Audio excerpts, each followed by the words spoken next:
Hello, everyone. Welcome back. It's Suspects and Spirits, and I'm your host, Taylor Seraphin. Welcome if this is your very first episode. Thank you for listening. Thanks for tuning in. This episode is a little bit different than ones I normally do. This is Booze Clues. So, this is like my version of listener stories that are sent in, and I read them on the podcast. So, if you have any stories that you feel people need to hear, spooky stories, hometown crimes, creepy cryptids, anything like that, send them in to me. I want them. I want your stories, and I'd love to read them on the podcast for you. The stories today are just wild. They're wild. Emphasis on the wha. They are so good. I was not expecting to get this many submissions this early into the podcast, but here we are. And I'm so excited to share them with you. So, without any further ado from me, let's read some spooky stories. The subject line of this first story says, "That time I might have talked to a murder victim in a diner bathroom." Hey, Taylor, love the new podcast. I'm always looking for new things to listen to. So when I stumbled upon your TikTok reel the other day, I immediately had to follow you. Thank you. When I saw you had a website, I was elated to see a section for story submissions. I love that your pod makes me feel like I'm not the only weirdo who likes their true crime with a little side of ghost stories. No, you're definitely not the only one. There's a lot of us out there. You just got to find your people. So it goes on to say, I've got a booze clues for you. And yes, you can use my name. This is from Jules. Hi, Jules. Thank you for writing in. This happened about 5 years ago in upstate New York, where I used to work overnights at a truck stop diner. One night, around 2:30 a.m., I went into the bathroom to cry because, life. Yes, we know, life can be hard. And I heard a woman's voice from the next stall say, "He left me in the woods." My gut froze. The place was empty, except for me and one guy at the counter eating pie like it owed him money. I asked, "Are you okay?" No answer. I peeked under the stall. Empty. Just empty. I noped out of there and tried to shake it off, but the vibe stayed weird. A few weeks later, I was scrolling local missing persons cases, as one does, and I found a woman who vanished in 1996, last seen hitchhiking near the exact diner where I work. She was found a year later in the wooded area nearby, and it was never solved. I still don't know if it was a ghost, a glitch in the matrix, or a really dark moment of sleep deprivation, but I think about her a lot. Anyway, thanks for giving us spooky weirdos a place to scream into the void together. Stay haunted. Jules in the Diner of the Damned. Ooh, I love that ending. Diner of the Damned. That sounds like a really good horror movie or a really good spooky book. If you guys have any spooky book recommendations, please send them to me. Speaking of spooky stories, here's our next one. The subject of this one says, "I saw her once. I'm sure of it." Hi, Taylor. Boy, do I have a story for you. I love your new podcast, and I'm really surprised I found it so early on because I always seem to be late to the party when it comes to podcasts. My kids always have to tell me about them, but yours I discovered on my own. Victory! Haha. You're funny. Now I can tell my kids about yours. Yes, please. Tell them about mine. Tell all your friends. I've debated telling anyone this story because I don't want people to think I'm making it up or dismiss me as a crazy old bag. No, we would never. We would not do that. You can tell me all your stories. This is a safe community. But you seem like a pretty nice gal. Thank you. So I figured maybe this is where this story finally goes. I am an AZ native too, so I'm even more excited to hear that you are a local podcast. Maybe you've heard of the case I'm about to disclose, but I'm a bit older than you, so maybe it was before your time. Hey, you never know. I might know about it. This is about the Tempe Jane Doe in 2002. I was a sophomore at ASU, spending most of my nights half buzzed on convenience store wine and existential dread. One evening, I was behind the old strip of businesses off University in McClintock, near the light rail before it existed. There was a girl sitting on the loading dock behind one of the buildings, maybe 17 or 18, long dark hair, wearing a hoodie that looked too big for her. She was barefoot, smoking a cigarette. And who am I to judge? We've all been there. We made eye contact, just for a second, but there was something in it, like she saw right through me. I looked away first, and I always regretted that. A couple days later, they found a body behind the same buildings. Female, young, still hasn't been identified. Tempe Jane Doe, they called her. That was over 20 years ago, and she still doesn't have a name. They never said exactly how she died, only that there were signs of blunt force trauma. Oh, that's awful. The sketch they released back then looked enough like the girl I saw that it made my stomach churn. I told myself it couldn't be her, but I knew, and I still do. I've checked the NamUs listing more times than I'd care to admit, and no DNA matches, no dental records, no missing person matches. It's like she didn't even exist before that night, and then suddenly she was gone. I don't know if this counts as a booze clues. It absolutely does. Thank you for sending it in. She goes on to say, I never knew her name. I never said a word to her, but sometimes I think maybe she just wanted someone to remember she was real. So here I am telling her story, or at least what I think is hers. Signed K, still in Tempe. Wow, okay. Thank you for sending that in. You know what? I do actually remember hearing about a Tempe Jane Doe. It always makes me really sad to hear about cases like this where, I'm sure they have family somewhere. There's got to be somebody that cares for them, looking for them. And even if they don't have a family, someone has to know them. Someone knows something. So, I mean, look at the Somerton man case. They finally solved that. They solved it. So maybe there's still hope for Tempe Jane Doe. You never know. And Kay, I will forgive you for writing in as a ASU graduate. I forgive you. I don't know what it's like to not go to a real college. I'm totally joking. I'm joking. That was a joke. Okay. I went to U of A. I have to do it. I have to. It wouldn't be proper rivalry behavior if I didn't give you shit for going to ASU. So love you, Kay. Thanks for writing in. My sister went to ASU. So you've never been to a real school before? I'm just kidding. Except for when it comes to my sister. That will forever be my favorite thing to make fun of her for. All right. Our next story is really, really spooky. And I always save the best for last. So after this one, I have one more. And whew, baby, hold on to your butts. The subject of this one says, it wasn't a coyote. I know what I saw. Hey, Taylor. First of all, your podcast is just up my alley. I have devoured each episode with anticipation for the next. Your website is kick ass. Oh, thank you. Thanks so much. I worked really hard on it.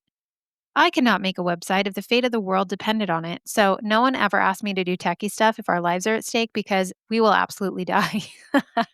Oh, that's funny. You said you wanted our stories, so here's mine. It happened when I was 12, and I still won't talk about it out loud.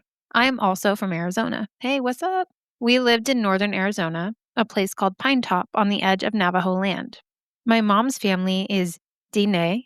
I think I'm saying that right. I really apologize if I butchered that, if I said it wrong. I looked up the pronunciation, and I think I'm saying it correctly. My mom's side of the family is Diné, but she married my whitest sourdough dad and raised us off the res. Still, there were certain rules she never let go of. Don't whistle at night. Don't talk about certain things. Don't pick up anything left in the road. And never, ever turn around if you feel you're being followed. My younger self thought this was all just weird woo woo stuff, but I listened anyway because my mom was a tiny force of nature. Yeah, I have one of those too. We don't mess with them. I thought it was all just folklore until one night on the road. We were driving home from a cousin's birthday party. It was late and dark, nothing but pine trees and dirt road. I was in the back seat, half asleep, when the car suddenly swerved. My dad hit the brakes. Up ahead, just off the shoulder, was something crouched, low, watching us. It looked like a coyote, sort of, but it was too tall. Its joints bent wrong. Its face, it wasn't right. Nothing about this creature felt natural, normal, or harmless. It's so hard to explain, but this feeling of melancholy came over me, and I could not stop looking at this creature. My mom went still and whispered something under her breath in Navajo. I asked her what it was, and she snapped at me. Don't look at it. And she turned my head away, covering my eyes with her hands. As I listened, I heard my dad and brother say that this thing started walking toward the car slowly, almost limping, but its eyes fixated on us. I was desperate to see what this thing was, and I pulled my head away from my mom's hand. I was able to peek just above her fingers. She thought they were still covering my eyes. And I swear to God, Taylor, this thing smiled. My dad reversed so fast we almost hit a tree. We didn't stop driving till we got all the way home. My mom made us burn cedar and ash, and she told us never to mention it again. But I still dream about it sometimes. That long, wrong face, that grin, like it knew what I saw and it saw me. I don't care if people don't believe me. I know what I saw, and it wasn't a damn coyote. Signed T from Pine Top. Whew, yeah, I don't think that was a coyote either. It sounds like an SW. My dad actually grew up for just a little bit of time on the reservation. They were military, so they moved around a lot. And at one point, they were stationed in Kayenta, Arizona. And he has told me a lot of folklore about SWs. You're not supposed to say the name. So anyone laughing, being like, "Why are you saying SW?" You're not supposed to say it. So I'm not going to. I don't want to fuck around and find out. So I'm not going to say it. I used to, and I have stopped since I heard that you're not supposed to say that. So yeah, I believe you. I don't think that was a coyote. From what my dad has told me and, all the folklore I've learned growing up, they can shapeshift and they look like other things. They can even mimic certain people in your family. So that's very scary. I believe you, T from Pine Top. Thank you for sending that in. If you guys have any creepy SW stories or stories about like hauntings on a reservation, you grew up on a reservation, or you have family lore, any kind of family lore, really, just send it in. I want to hear all your stories. All right, guys, I saved the best for last. All of these stories are fantastic, but this next story, wild. Here we go. I'm not going to read you the subject line because it gives it away. So I'm just going to read it and you'll find out. Hi, Taylor. Love, love, love the podcast. It's like a seance and a therapy session rolled into one. I can't wait for more episodes. Your first episode about the crime that happened in your hometown did a great job at respecting the victims and their families and not losing them in the story of the creep who killed them. Thank you. I try very hard to not glorify those assholes and make it about the victims. After I listened, I told my mom about it. Free promo, you're welcome. And then she dropped a bomb on me. She said, "Oh, that's an awful story." And then after a few minutes goes on. "Did I ever tell you about the time I met Ted Bundy?" Pump the brakes, Ma. What? No, you have not told me this. Tell me now. After she spilled the tea, I knew I had to send it to you. Are you ready? Well, here it goes. Whew, we're ready. We're ready. Ted freaking Bundy. Are you kidding? Are you kidding? My mom, Bertha, grew up in Washington State and was in college in the early 1970s, right in his hunting ground. She never dated him or anything, thank God, but she worked part time at a local bookstore near campus where he'd come in regularly. Ugh, that's chilling. She said he was quiet, polite, even helpful. He offered to carry boxes for her once. She said she had a weird feeling about him, though. Not fear exactly, just that wrong vibe gut chill. Like the way your stomach knows before your brain does. Yep, that's why I tell you guys to listen. That's your lizard brain. Trust your lizard brain. She remembers one time he stood there staring at the cover of Crime and Punishment for way too long. And then she cracked a joke with him. Thinking about committing one, she said, and he just smiled at her. Not a friendly smile, a knowing one. That still gives me chills. Oh, that gives me chills too. I got chills all over my body. Years later, when the news broke and his face was everywhere, she screamed when she saw him. That's the guy. That's the guy from the bookstore. That's Ted. Like all of us, she couldn't believe it. That quiet guy with the books and the creepy smile, yeah, that was him.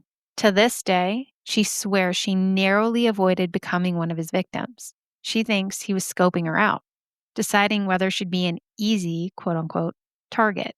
And maybe the only thing that saved her was that he liked a different type. At the time, my mom did have very long hair, parted down the middle, but she was blonde. Anyway, I thought you'd appreciate that nightmare fuel for your booze clues. Feel free to share it, and feel free to use my name.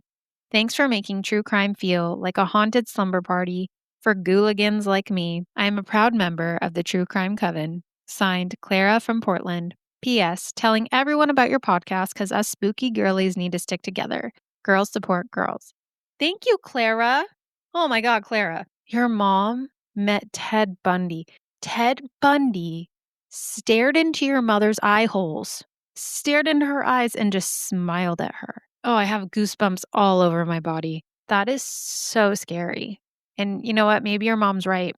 Maybe she did avoid becoming a victim because of that particular type he had. We all know he liked brunettes, right? Long dark hair. That was his thing. I did not expect this submission this early on in my podcast. When I saw this story, I was freaking out. I was like, "Oh my God, I gotta put this on. I gotta record right now. I need to record it now." I was so excited to see that. Not that it's exciting to be around serial killers. That's not what I'm saying. I'm just saying that these stories are very few and far between now. And it's interesting to hear the interactions people have had with certain serial killers. It's just fascinating to see how they act in their day to day lives. They just kind of exist among us and they're monsters in disguise. So, like I always say, the monsters under our bed, we don't need to worry about those. We have to worry about the monsters walking around next to us at the grocery store. Like, I'm not trying to get anybody paranoid, but they look like you and me. And apparently so do SWs, so just watch out. I can't get over that story either. That's crazy. Thank you guys so much for sending in your stories. I can't wait to read more. Send me anything. It can be your hometown crime, something that happened, any other cryptids that you have. Anyone got a Bigfoot story? Anyone from the Appalachia area got a Bigfoot for me? Or anyone been there and think that they saw Bigfoot? That'd be cool. Send me your stories. I want them all. Okay. I need haunted stories, funny, spooky stories, funny stories where you're running away and you fell and everyone joked that you'd be the first to die in a horror movie. I don't know. I would love all of your stories. Please send them to me. I'm happy to read them on the podcast for you. And yeah, don't forget to rate, review, subscribe, tell all your friends about the podcast, tell all your friends to send in their stories, tell your family, tell your cat, tell your lizard, and trust your lizard brain because you never know who you might be talking to at the bookstore. Until next time, goodbye.